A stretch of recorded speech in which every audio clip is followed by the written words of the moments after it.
If you haven't reached your goals yet as a goalkeeper, it's not because of your talent. It's because of the work that you're avoiding when no one is watching.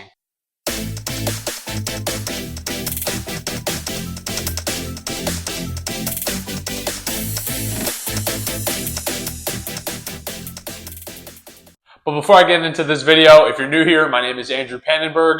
I'm a professional goalkeeper. It's my mission to help young goalkeepers like you develop supreme confidence and dominate on game day. If you get any value out of this video, like, subscribe, share with a goalkeeper friend. The bigger we build this community, it'll be a win-win for both of us. So back in 2019, going into 2019, I was going into the spring of my sophomore year, getting ready for the fall of my junior year. Up until that point, I had only played one game in college, and that was actually my freshman year. I didn't play any games my sophomore year. I redshirted. I was pretty much the third string goalkeeper out of three at the time. And I remember before I went back for that spring semester, the spring is just usually friendly games. The season doesn't count for anything. It's more just preparation for the fall season, which is the actual real season. So I was about to go back to school, and I have a former goalkeeper coach of mine, Jake Berry. He's currently the goalkeeper coach at Liberty University, but he was my goalkeeper coach 2 years before in USL2 for the Charlotte Eagles. We still were in touch. He still is a mentor of mine today, but at the time we still stayed in touch. And like I said, before I went back to school, we were going to grab dinner one night. So we went to Viva Chicken, where we always go. We sat down, and I remember listing out to him all my ambitious goals for that year, for 2019. I'm going to do this. I'm going to be the starter, and I'm going to get this award and win this and this and this. And Jake was always someone, and still is someone, who would shoot me straight, would tell me the truth, even if it wasn't something I wanted to hear. And he pretty much told me, he said, hey, those all sound great, but for those things that you want to accomplish, you're not working hard enough right now. And I remember getting a little defensive and thinking, what is this guy talking about? I work hard. I get to training. I push myself. I do what I need to in training. And he said, no. It's not about that. It's about the stuff that you're doing or not doing off of the field, right? Are you doing extra? Are you taking care of your body? Are you doing work in the gym? He kind of questioned me on all these things. And again, I was defensive and wanted to say, yeah, I'm doing all that stuff. But deep down in my heart, I knew I wasn't doing as much as I needed to be to reach the goals that I wanted to accomplish. So I remember that dinner was almost pretty confrontational between us. And I remember going to my car, walking to my car on this cold January night. I turn on my car and I just start crying. I'm just sitting in my car, bawling my eyes out. And I think a lot of it stemmed from the fact that I knew I wasn't doing as much as I needed to reach those goals. Fast forward to the end of 2019, I remember reflecting on the year that I had at the end of the year, and it was a breakout year for me. I played USL2 for the Flint City Bucks. We won a national championship at home in front of 7,000 people. I ended up winning the starting spot at Wake. I played almost every single game. I was third team all conference. We made it to the Final Four that year. That was the only Final Four we made when I was in college. So like I said, it was a big year for me. I achieved a lot of things. But looking back on that year, like I said, reflecting at the end of the year, if I didn't have that conversation with Jake and he didn't wake me up and make me realize that I wasn't putting in the work at the time to match my goals, I never would have achieved any of those things. That year, after that conversation with Jake, I stepped up all the work that I was putting in to a crazy level. That spring, I put in so much extra work on the field, in the gym. That summer with the Bucks, put in so much extra work again. After training with the other goalkeeper on the team, we were roommates. We put in so much work. We'd go to the gym every single day in the afternoon. And that fall at Wake, continued to put in a lot of work. And like I said, had a lot of good results on the field.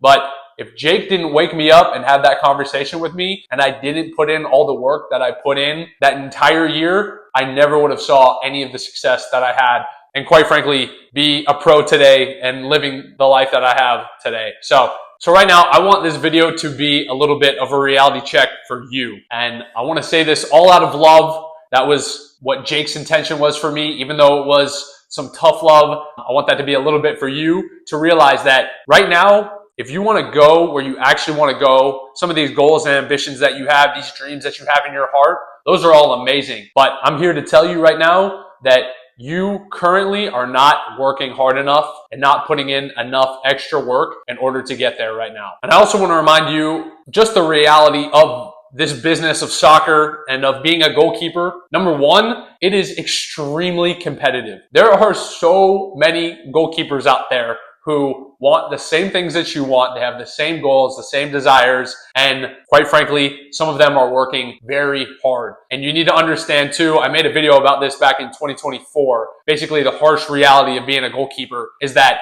there's one spot on the field for us to play. If you're a field player, I've seen a whole bunch of field players that I've played with throughout the years who might play one position. They might be a midfielder, but they are athletic enough and have the technical ability and the soccer knowledge to play in a different position, maybe right back or winger or something instead of central midfield. But as goalkeepers, we don't have that luxury. We literally have one spot on the field to play. And that video that I made back in 2024, I basically talked about how the Euros were going on that summer. And if you looked at all the backup goalkeepers for their countries who were starters for their clubs and play for some of the biggest clubs in the world, but they are a backup because there's only one spot and there's another amazing world-class goalkeeper in the starting position for that country. There's a lot of them. And my point being is that, again, it's a very competitive position and there are very limited spots, right? So there are a lot of people that want what you want and they are working very hard to get it. The second reality I want to remind you of too is the difference between winning and losing, quite frankly, in anything in life, but especially in goalkeeping, is so freaking small, right? And you know this, but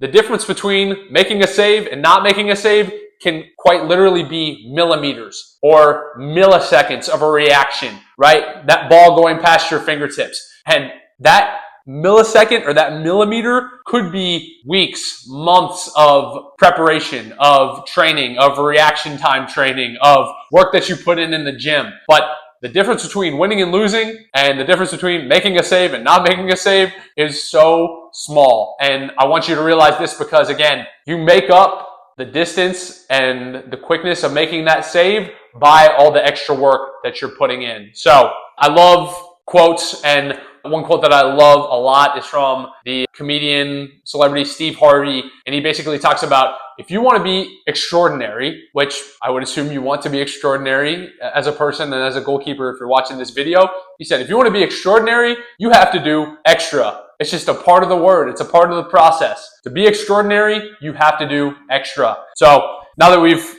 gotten this little reality check, I want to ask you a couple questions and give you some practical advice of what you can do with this reality in order to actually put yourself in a position to reach your goals. So, number one, regarding training, are you the first person to get to training? Are you the last one to leave? Those are two very controllable things that you can do. And I understand for some youth goalkeepers, it might be tough going from school or parents having to leave at a certain time. But if you don't have that constraint, or if you're in college, if you're a pro, you should be the first one to show up and the last one to leave. These are easy controllables that you can do every single practice that when you get there early, you can do work on your touches, mobility work, visualization, stretching, activation. After training, you can get extra touches with players. You can get some of the best strikers on your team to shoot on you. That was one thing I did in 2019 and that spring. I asked the best strikers on my team. We would stay after training for like 30 minutes every day and they would just shoot on me. And I got scored on a lot, but it really helped me to be ready for the shots in the game. So two easy controllables. First one to get to training and last one to leave, and filling those periods with work that is going to progress you forward. Number two, what is the extra work that you're doing at home? I just made a video about the 3 most important pieces of equipment that you can get as a goalkeeper to help you progress. Go check that video out. Those 3 pieces of equipment, super practical, super cheap. A jump rope, a mini soccer ball, and an agility ladder. Go watch the video though to see why those things. But for me, those are all things that are super simple, help you with your footwork, your touch on the ball, your lightness and quickness. And those are things you can do all the time at home, and they're not even that taxing on your body. They are just really good for developing speed, coordination, and working on your touch, which all those things completely translate to what you do on the field. All the stuff that you can do at home, like I said, it's super practical and it's really going to help you on the field And that's something you can do all the time at home. Number 3, how much work are you doing on the field at your own outside of team training? How often are you going to a local field to work on different aspects of your game? When I was in high school, I remember I put in so much extra work at the field. My high school went from 7:15 a.m. to 2:15 p.m. So about 7 hours in school. I had training later in the night with my club team. But I remember I'd go to school all day long. Mind you, I was also taking 4 AP classes, 4 college level classes my junior year. But I would do that. I knew I needed to work on my distribution. So I would literally grab a bag of balls. I'd come home from school, get a quick bite to eat, grab a bag of balls, and then I would go straight to the field. I would do like an hour of kicking, working on my distribution, left foot, right foot, side volleys, come home, get a quick bite to eat, go to team training, goalkeeper training. I'd get home, it was late, I'd have some dinner, and then I'd go to bed and pretty much just do that all over again. I also remember back in college when I was playing for the Bucks, me and my roommate, Gustavo, the other goalkeeper on the team, we would do so much extra work going to the field on off days and just working on our touches, working on reactions, footwork, all this stuff. But we put in a lot of work that summer just going on our own to the field. So going off that, I would highly recommend if you could find a teammate that in these periods when you don't have training, that you can work with someone and push each other to get better. I'm a big believer in, it says in the Bible, iron sharpens iron. So I think having other people out there with you can make it easier to push yourself and to get better. So there's that, going to the field on your own and getting extra work in. And finally, gym work. A lot of pro goalkeepers that I've talked to on the podcast type videos on this channel, they all talk about the importance of the gym. And I think you look at some of the best goalkeepers, U.S. goalkeepers in history. Tim Howard, he was a big gym rat, always looking to get stronger. And I think the gym is a big place where we can get separation between us and our competition. If you're in college or you're a pro, I would say you're probably gonna have a strength coach in your athletic department or with your team. I would say get super close with them, get to know them, ask them questions, pick their brain, see if you can come into the gym on off days or after training, see if they can come up with a program for you that is suited to you, your needs, your goals. If you're a youth goalkeeper, I'm sure clubs nowadays have people who are specialists in these areas, but at the same time too, there's YouTube.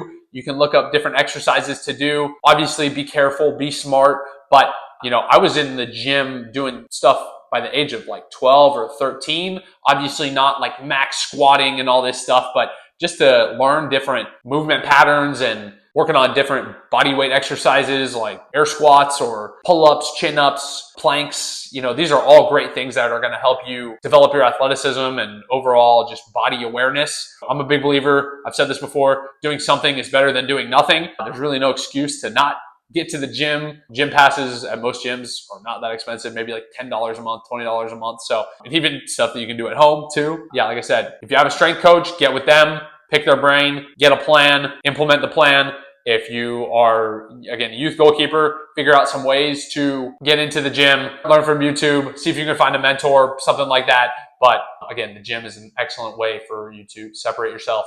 So one final point I want to make about all this. There's 2 main reasons why we have to put in this extra work. One's obvious, one is maybe a little less obvious. The obvious reason is when we put in more work, we actually get better and we're developing our skill set, we're sharpening our skills. It's pretty obvious. The more reps you do, the better you're going to get at something. But the less obvious one is that the more work that you put in, the more you believe in yourself that you deserve the success that you're looking for. And I would argue that that is even more important than the reps that we put in. Back when I was in college, I really didn't believe my freshman and sophomore year that I deserved to be the starting goalie. I wanted to, but there was no lack of desire or passion for that. But if you ask me truthfully, do you deserve to be the starting goalkeeper over the other guys around you? Deep in my heart, I would have told you no, I don't. I remember that junior year, all the work that I had put in leading up to that fall, that successful fall. If you asked me then, do you believe that you should be the starting goalkeeper? I would have told you wholeheartedly yes, because I knew I was working harder than those guys. I knew that when they were sleeping, I was up. I was going to the field doing the extra. I was in the gym. And I started to believe that I deserved the success that I was looking for. And I'm a big believer in life that our inner belief, our inner determination is the most powerful force that we have. So you need to put in the work to show yourself that you deserve the success that you're looking for. Super, super, super important. So just to wrap up, I believe in you. I believe in your dreams. I believe that God has amazing plans for you, and I want you to sit down, think about what you want, dream about what you want, map it out, make a vision board, dream these big dreams. I'm all about it. But at the same time, at some point, the rubber has to meet the road. You have to match those dreams with the work ethic. You look at some of the greatest goalkeepers in the world, the greatest soccer players, the greatest athletes. You hear about it all the time. These guys are the hardest working people in the room. You look at like Tom Brady. This guy was not the most physically talented. He just worked so hard at his craft on the field and the things that he did off the field. And so I just want this video to be a little wake-up call for you that